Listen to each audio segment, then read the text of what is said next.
And so what I've done is,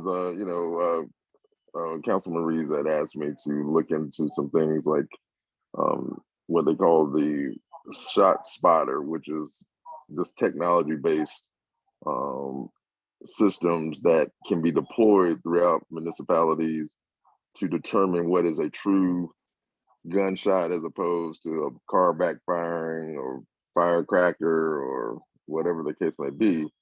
And so, the main technology it is called Shot Spotter, and it's you can find it, and I'll try to put the at least a link to the company in the chat. But what it really does is it allows the police, it's a policing platform. It helps the local, state, federal law enforcement respond to investigate and deter crime. What it does is it actually it's like a small antenna of some sort.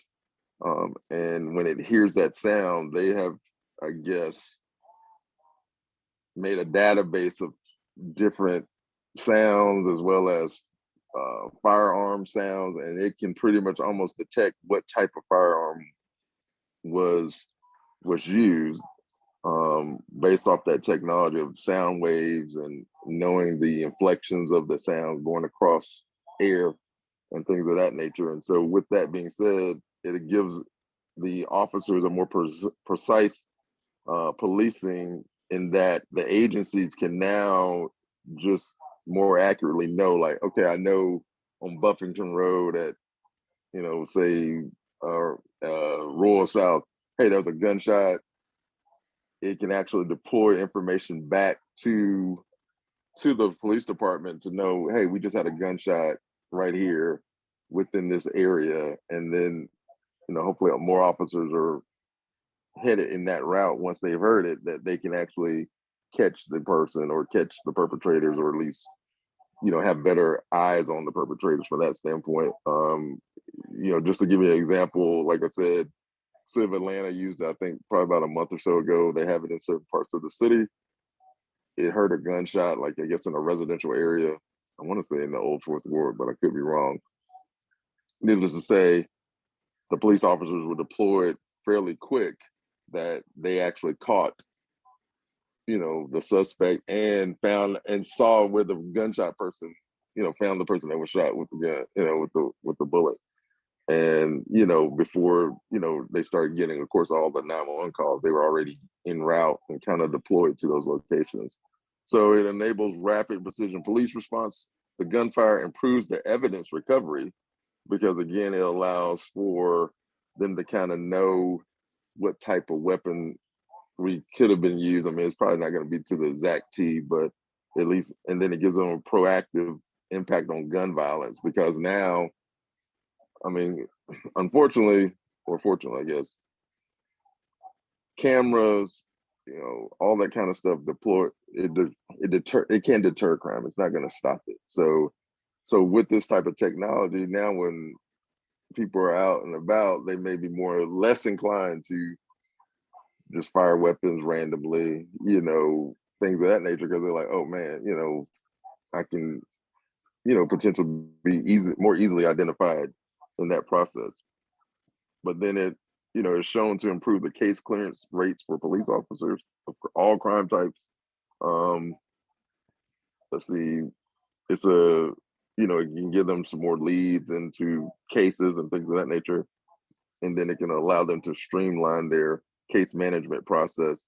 But interesting, which I didn't know, and I'm still trying to look more research on this. It says it allows for patrol management, means the automated that's directed patrol planning for highest impact, meaning officers can truly just be deployed automatically, tying it into possibly some 911 communication system. But instead of waiting for a call, they can actually just be deployed and dispatched to be routed to that sector of town or vicinity automatically. And then it gives them more ideas to what's going on in the area. They have a better idea, like, oh man, I know this area is going to be, it's Memorial Day weekend. People are going to be firing, doing fireworks and things of that nature, or whatever the case may be. But then, of course, it does deter the crime, allows for more community engagement. As we know, You should see things, we don't call the police like we want to, but giving you some examples of the precision policing platform that is used with this system. um, Fort Myers, Florida had a 30% or 33% decrease in gunfire in 2020. Um, a large city had an improvement in a homicide clearance rate to 9.4% prior to deployment. And then Greensboro, North Carolina had a 33% reduction in part one crimes in areas with patrol management versus the control area, which means that the officers are just, they're basically going to the calls as they come in and things of that nature. So it allows for potential, better management of officers, police departments, as well as, counter regulating on individuals, hopefully being deterring them from doing that. One of the cities, I'm trying to see, I just had it. Some of the other technologies, and I'll come back. Then there's, we just had, of course, the incident that happened, last week at the horrific incident in the school in Texas, the elementary school. But some other technologies that facilities can take place, because as I start researching, I start getting into other things. It's called the gunshot detection, and so there is infrastructure available that can truly lock down a facility if there was an active shooter in place. Actually, I saw a news article today, I think, or yesterday, in Bowden, Georgia, which is a small town going 20 west, going towards Alabama, and they did a active shooter demonstration. But the school that they were using actually has some of this type of technology that as soon as they're active shooter, they press the button, it locks the school down, it starts locking the doors. Some cases it may even drop some kind of protective partition in a window, or, like, say, the media center or something, like, a roll-up door would come down, things of that nature. And I'm like, wow, there's so much technology out there that can deter some of this. It's not going to eliminate it, but can deter it. It's just a matter of people, or agencies, cities, municipalities deploying it. And in some cases, from a legislative standpoint, there may be a requirement for it. If you're a certain type of business, you may have to say, hey, if it's legal, if the city, the attorney says legal, hey, you're going to have to deploy, a gunshot detection system. Say, using Old National as a perfect example, that's going to be the entertainment district. That may be something that we deploy along Old National, working with College Park to say, hey, we're going to deploy these strategically along Old National as we develop this area, just because we have a large populated area of people moving around. We have bars, restaurants, nightclubs, whatever they may be. And so that can deter. It's not going to stop. But any questions, concerns, thoughts?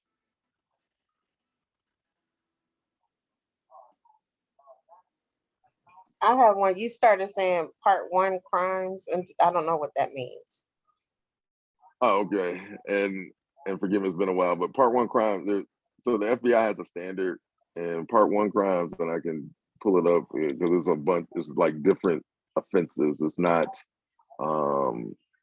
like what we think of the the typical crime, like, is that a part one crime? But part one crimes are, and I'm just pulling it up.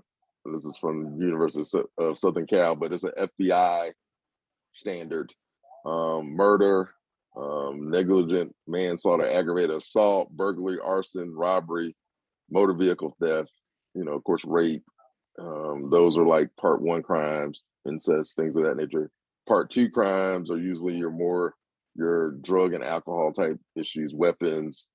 It just varies, but those are the standards. So what the each municipality jurisdiction, they have to report those. So, Chief Meadows probably reports part one whenever he does his CompStat meetings or whatever briefings he does with the city manager or even mayor and council or however they do it. If they do it, they will usually say, hey, we've had, a reduction in part one crimes, part two crimes. And that's usually what it is. It's just a uniform crime reporting. And it's, like I said, aggravated assault, murder, rape, robbery are usually classified as your part one. I guess the more violent type crimes that you see or you can think of. And then your part two crimes are the, I won't say, they're kind of the, can be somewhat misdemeanor-ish, not as severe, but, I usually say it's anything that's going to affect or impact someone else, meaning you hurt or harm someone else. That's probably the best way to describe a part one crime. You're harming someone else is harmed. If it's more physical, like you taking property, that's kind of more like the part two type crimes. That's kind of the broad perspective of it. Did they say what the requirements were going to be to get this kind of software or equipment installed? It is truly just a cost. I mean, some of what I've seen from, and I haven't researched the cost of it, so that part I have not done. Because of course, then you got to put your name in, and then next thing I know, I'm gonna have people calling me all day, trying to sell me stuff. But that was the only reason I didn't do it. But what I've seen is some cities have started putting the software in, and they've like just put it in certain areas. They didn't necessarily put it like in a whole city. They just said, okay, we're gonna try it as a trial more so than anything, and try to put it in the a certain sector of town, maybe their highest crime area, and that's what I've seen. And the and we're so large, I don't know if it may not be the most beneficial thing to do the whole entire city, but it may be more beneficial to do, say, a portion of the city, like you said, Old National, or wherever I guess, again, I don't know where all the high crime areas are, but that may be the starting point, to do it. And so that's where the rub comes, because most people have done it as a trial. It says ultimately it's used in about 90 cities in the country, including, since in the article I'm reading is from the Cincinnati, Columbus, Ohio area.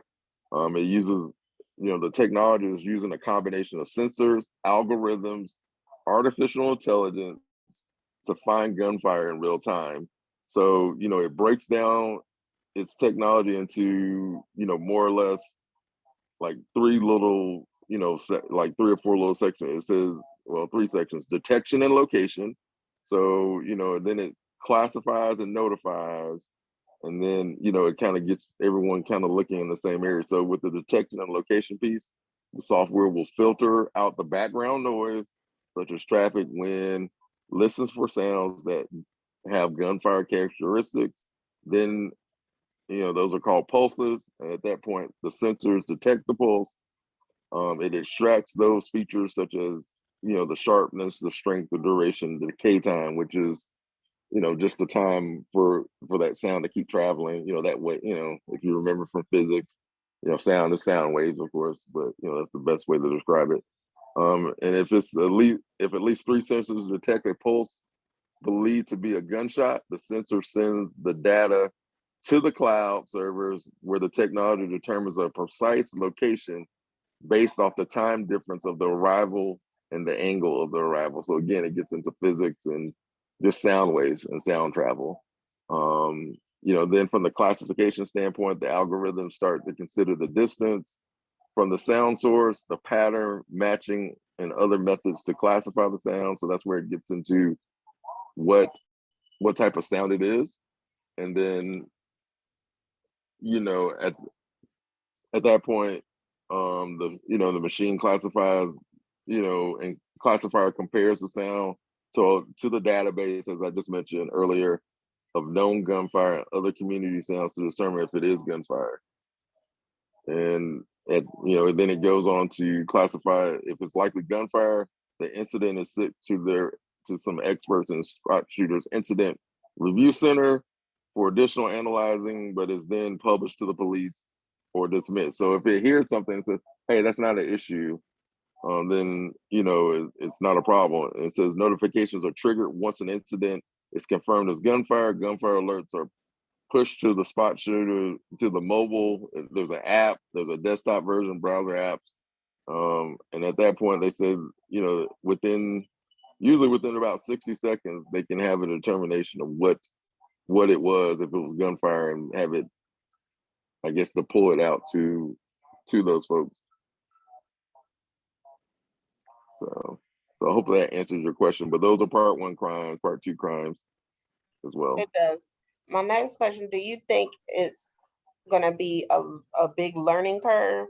Like, do the police have to learn it, or is it more on the 911 side where it'll go ahead and start signaling? The police don't really have to like go to training for it or anything. It's just something that has to go into the equipment side of it to help. I think it'd be more equipment side, but I mean, they'll probably have to learn to monitor whatever network those alerts come through, from that perspective. But I don't think it will be something that is going to drastically change what they do, because most of them have a CAD, type, laptop or whatever you want to call it anyway, and that's what they're looking at. So it's probably more or less just having access to the application on that device and it sending out that alert, at that point, and now would it send it out to all the officers that are working at that time? I don't know, or, but that's something that,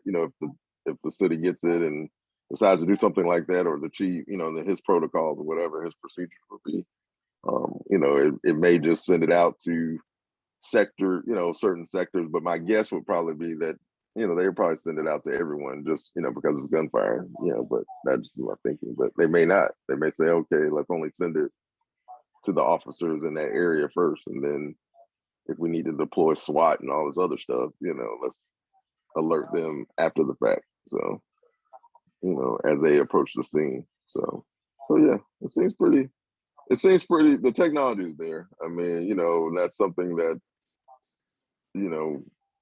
we just got to look at, and I'm still researching to see if there's other types of the same technology out there. But right now, this is the only one that keeps popping up every time I've researched it thus far. So. Does it look like it's something the residents have to ask and push for, or something that the police internally have to decide they need? I think it's a mixture of both. I would say, it's a 3-prong approach. It's citizens like myself. I would push for it, and am going to at least, that's why I've reached out to Corey to say, hey, this is what other cities are doing. This is what Atlanta has, started to use. And then there's also, hopefully, legislators pushing or talking with the police like, hey, this is some new technology. What do you think? Of course, the chief can say, hey, I don't like it. Or he may say, hey, there's more advanced technology than that, which is possible, I mean, because I'm sure he's a technology driven person from what I can gather. So I think it's a mixture of everyone, saying let's try it and see what happens, from that standpoint, because it can be beneficial for everyone. I mean, if it can reduce crime, save them time and money, and then, but also hopefully catch offenders if needed, then why not try it? Like I said, and maybe deploy it in certain strategic areas. I wouldn't necessarily deploy it in the entire city, but I would deploy it in the strategic areas of the city, say the Sandtown area, where the Publix is, where there's large gathering of folks. I would say working maybe with the East Point in Atlanta, putting it along Camp Creek, where all the restaurants are, if there was a need for that. There's always grants. And that was, I mean, Corey and I have talked about this in the past. There's grants. I mean, the federal government has grants for police like all day long for all kinds of stuff. So I'm sure there is something there that can probably cover some of the cost of some of this stuff, as we talk about infrastructure related to the 911 stuff, related to this. There's probably some grant money and federal funding out there for it. And, who knows, it may be in the infrastructure bill that is currently, in play now, that it may allow for some of that. So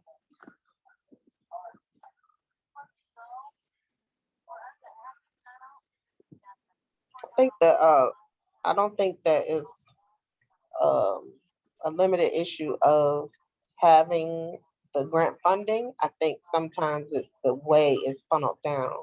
Sometimes the funding is sent to the state level and then it's got to funnel down, yeah, or the counties are getting it and then they got to decide where it goes.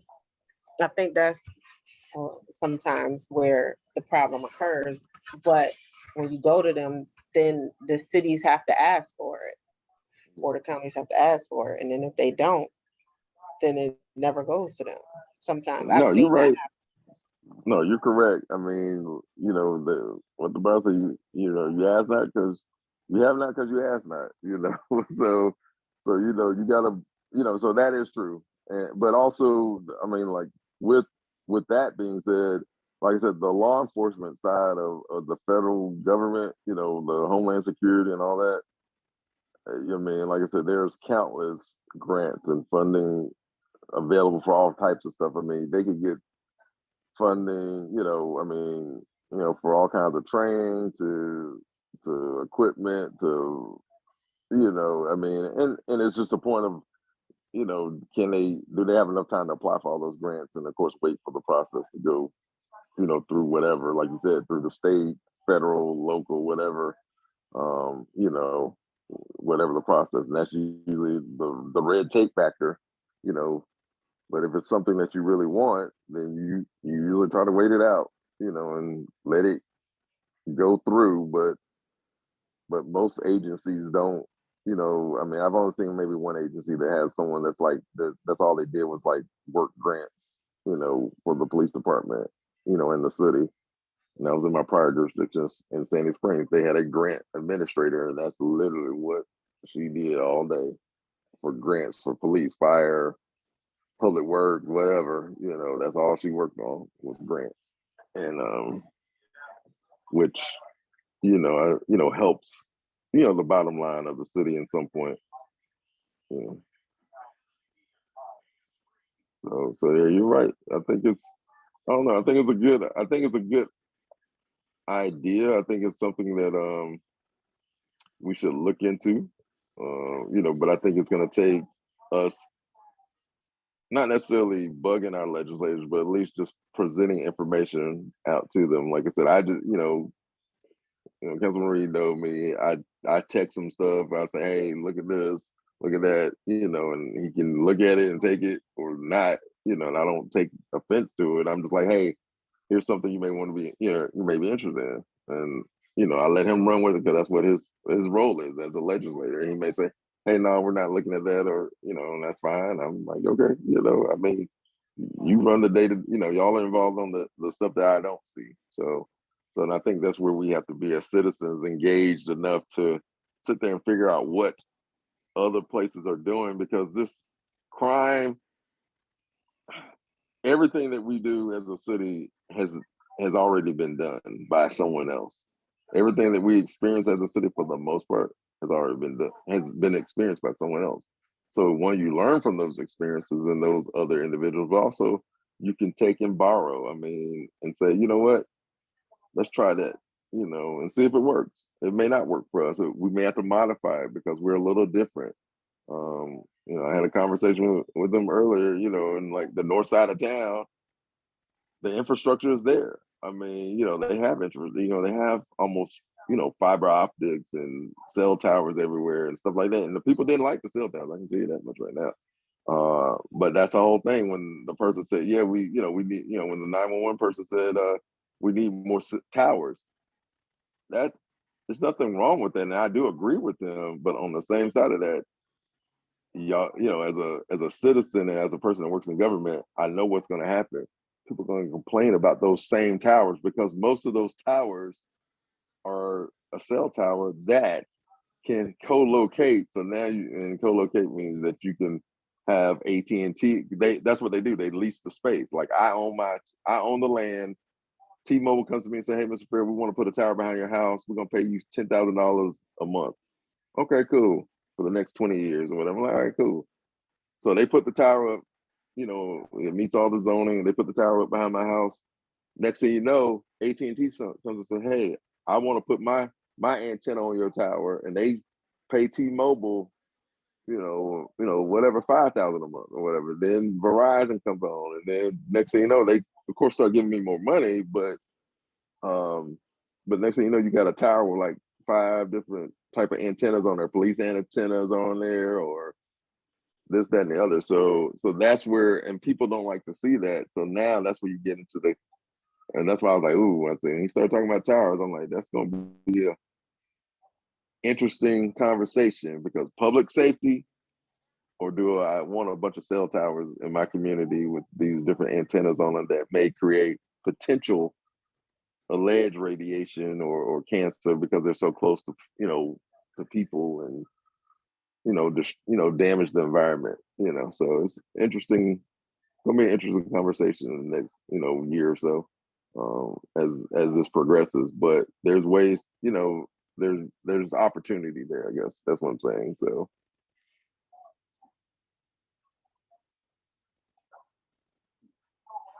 Miss Keith, do you have anything to add? I see her on there.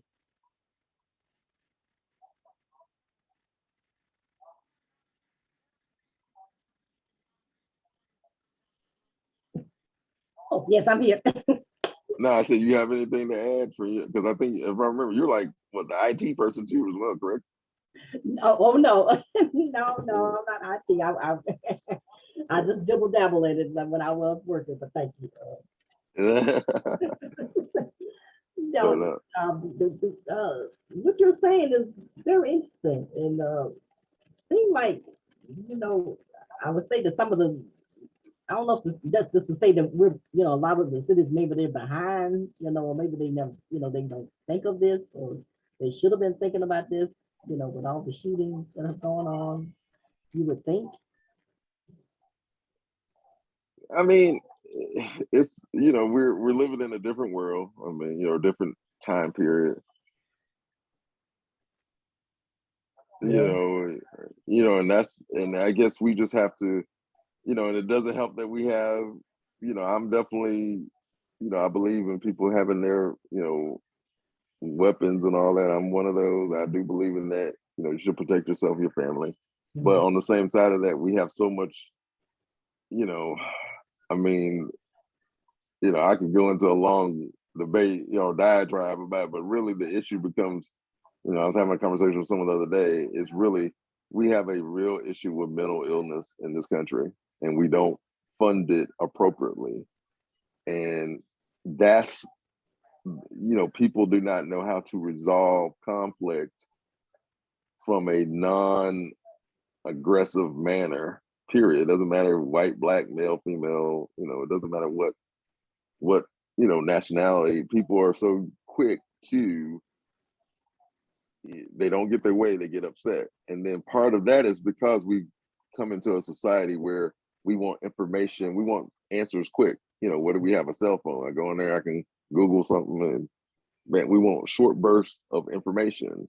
And people's brains, young and old, starts to process things so quickly that if you cut me off, instead of me saying, oh, forget it, she's cut me off, I'm like, wait a second, I'm gonna, drive up behind her and yell and scream at her.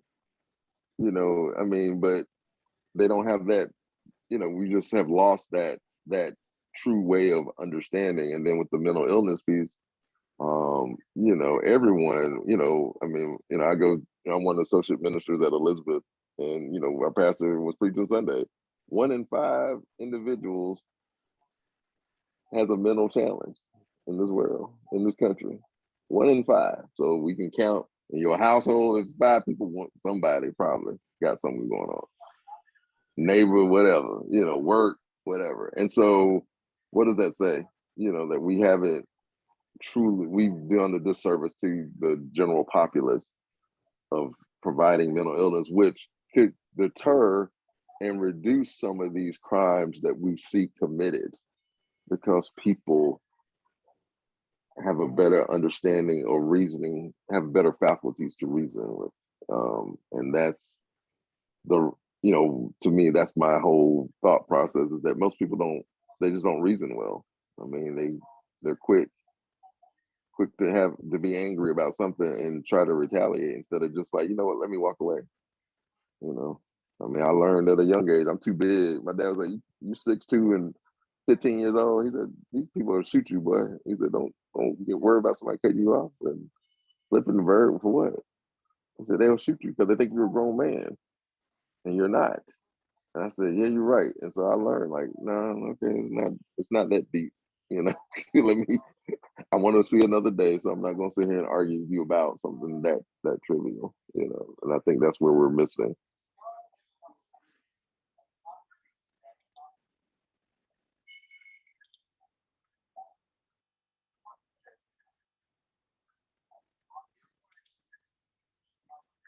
Yeah, so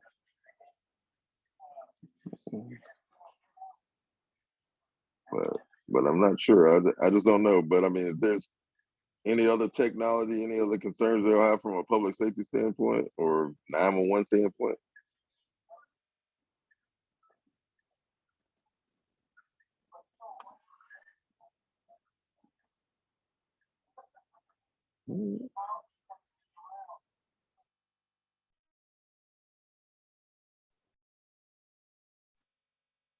Oh, man, that's all I have. I mean, I don't know what else. And now, let's see, I'm trying to put all the information in the chat somewhere. Hold on. Where is it?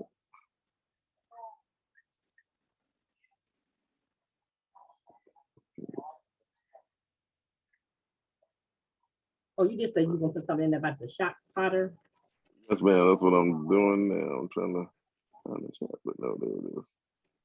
Yes, ma'am. So it's been used throughout. I mean, I started hearing about it in the last couple of years, but like I said, I think Atlanta just started deploying some of that.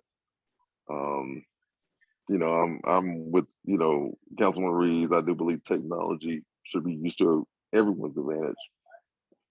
Cameras, all that. I mean, let's, you know, give you an example. New Orleans has one of the most sophisticated camera systems um, in the country. I mean, that's why they can celebrate Mardi Gras and host it, and then people wonder why they can get police officers to a issue so quickly, because they're like, I mean, it's been probably about 15 years since I've been at Mardi Gras, but I was literally there for work in the 90s for a conference, and we had to work to the conference, and we were staying on Bourbon Street, and literally we were walking in my and we're like, man, where are these police officers coming? Because we just walked by and there's no police officers anywhere. Next thing you know, there's a fight and there's like 20 police officers coming out of everywhere, horses and all this. They said, look, you said you think you got a vacant building or whatever. You see all, they said some of these are there's cameras everywhere. They're like, we're here.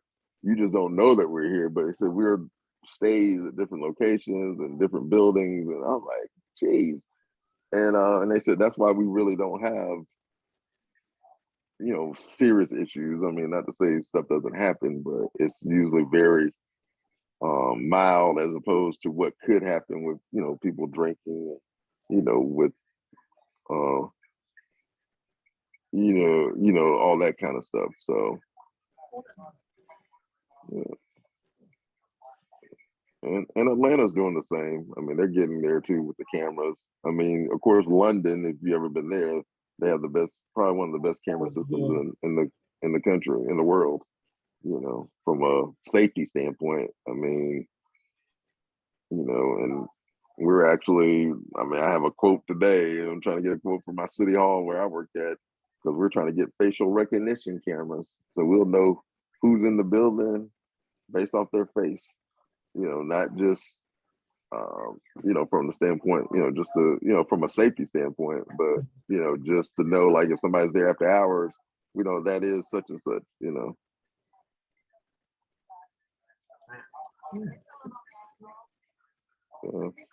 So technology is there. I mean, it's just a matter of, you know, do you want to spend it? And let's be real, technology costs. So, you know, whatever technology, as they say, is now is probably about a year or two behind what's really out there, from a standpoint of so even the shot spotter stuff is probably a little behind, to some degree. There's probably something else that is either down the pipe that's going to be more advanced, or they're developing the next version of the same system that's more advanced.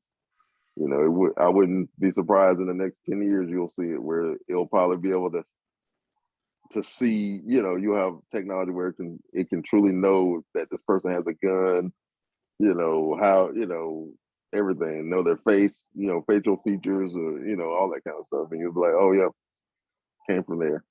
Yeah. And I mean, that's just being honest. I mean, that's just the next level of what we're seeing. So what you see in the movies is probably, if it happens in the movies, it's gonna probably happen eventually in some form or fashion in the real world. And that's just the way I believe, so but that is all I have, everyone. I mean, I appreciate the opportunity for Councilman Reeves and everyone. Like I said, hopefully we can be the catalyst to establish the dialogue that, at least from District 5, I mean, I don't know about the other districts having these type of forums or discussions about safety and public safety and other things, but I think if we really took a poll, almost every district would probably have the same concerns that you and others and myself have, and would probably, be could be the catalyst to, what you were saying earlier, of pushing the envelope, to the elected officials to look at, the opportunity to have better, opportunities for policing, as well as more efficient, using technology to the advantage that, and having the infrastructure, the funding for the infrastructure needed to do that, whether it be in the immediate future or the near future. So. Thank you.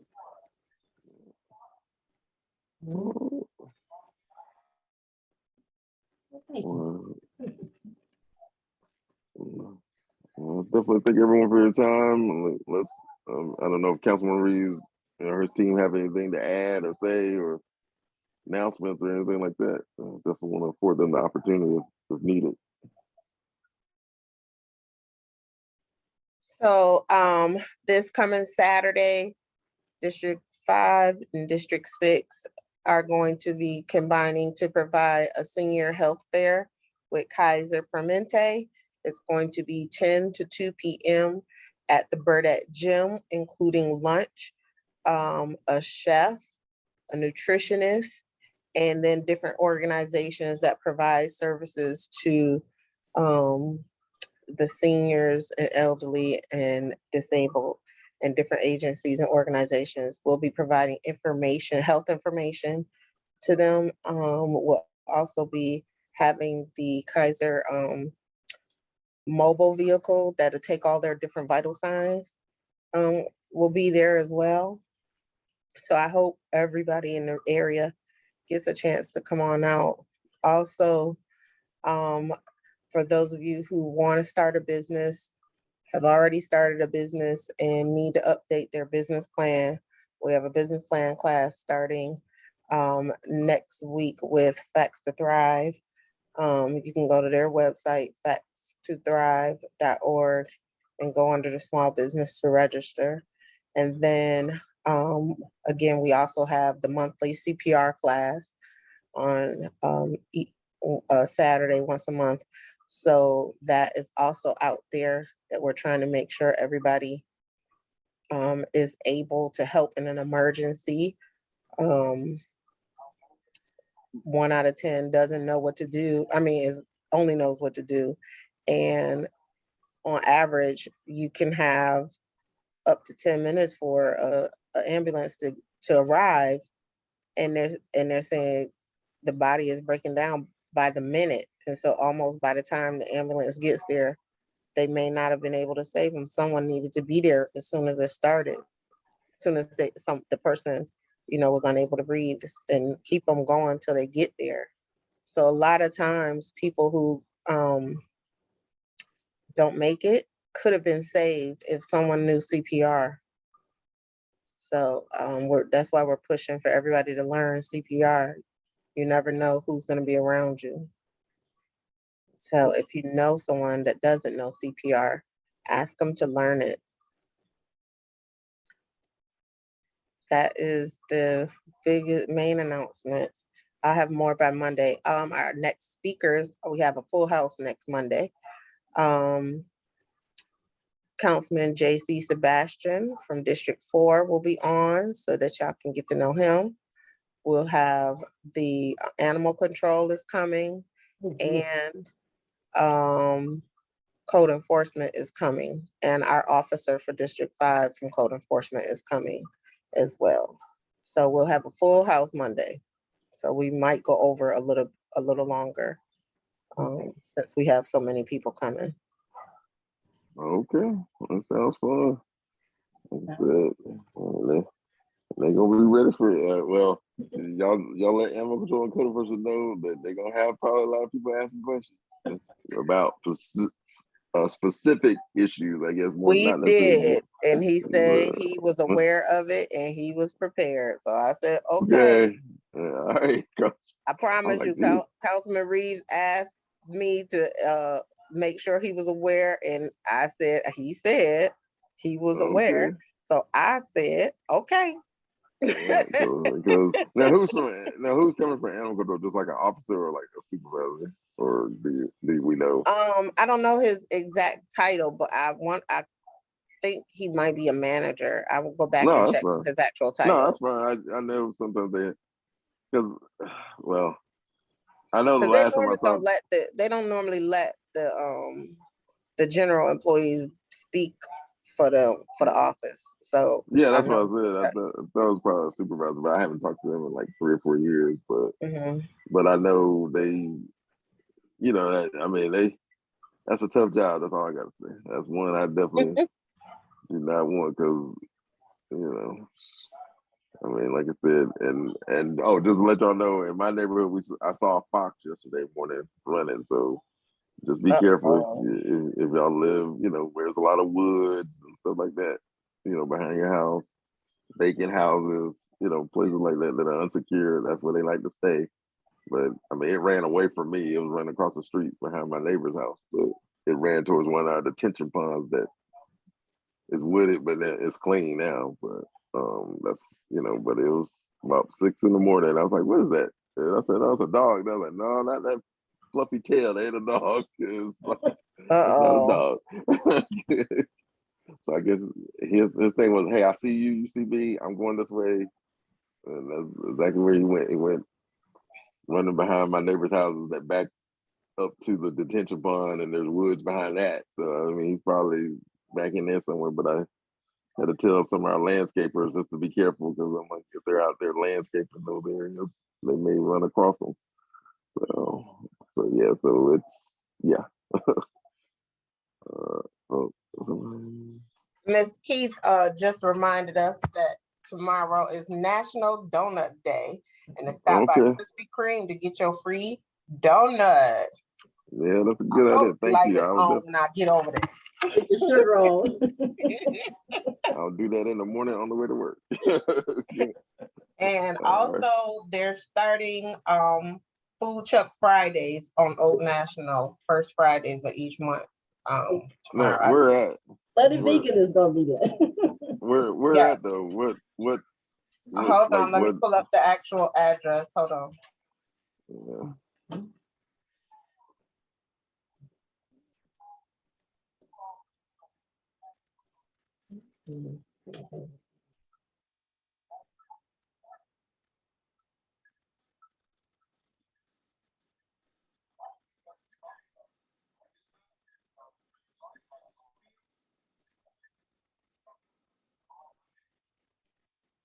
All righty, the address that I have is 6385 Old National Highway. And did they say the hours by chance? It is going to be 11 a.m. to 2 or 2:30 p.m. Okay. I'm gonna have to see what my schedule looking like tomorrow. I'm gonna have to try to drop by. Mm-hmm. So they're gonna do first Friday, and we're not there yet, but we're still working on the planning for the Friday night lives, and we'll have a food truck at night there as well. Okay. All right. Well, cool.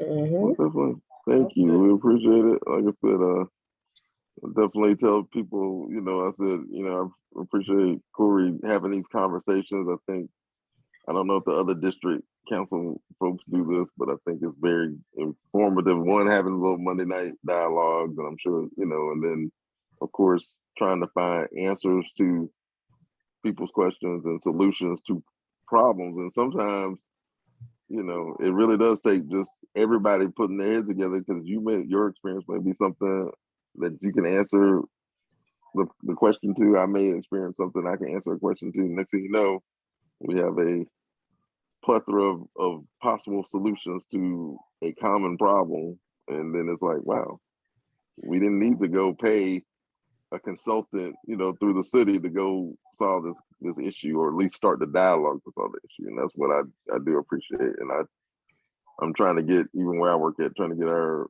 elected to possibly start doing some of these just for the I most benefit definitely of. agree. I would have never thought to go tour 911 if it wasn't for these talks.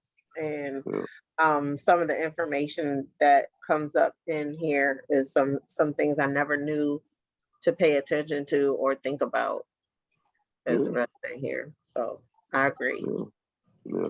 We definitely appreciate it. The forum, I mean, I know it's only 3 or 4 of us, and so on the other calls it may be 10, 20 of us at the most, but unfortunately we live in a society, 20% of the people do 80% of the work. So, that's just how it is. So, and I agree with you 100%. And guess what? It was happening all the way back in Martin Luther King days, and it was happening all the way back in slavery days. I promise you, everybody didn't get on the bus. Everybody didn't fight. So it's all, but the core set is the one that get the work done, and that. So it's fine, and everybody, the core set knows what's going on, and like you said, a lot of solutions are hitting the table.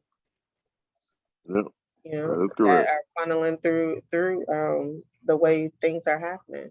So they are making a difference, whether they know it or not. Yeah. Well, all right. All righty. Okay. Well, thank y'all. Thank y'all. All right. Thank you. Look forward to seeing y'all next for week. your All right, information. All right, you're welcome. All right. Thank you. Bye-bye. Thanks, Al. All right, you're welcome, Corey. Bye.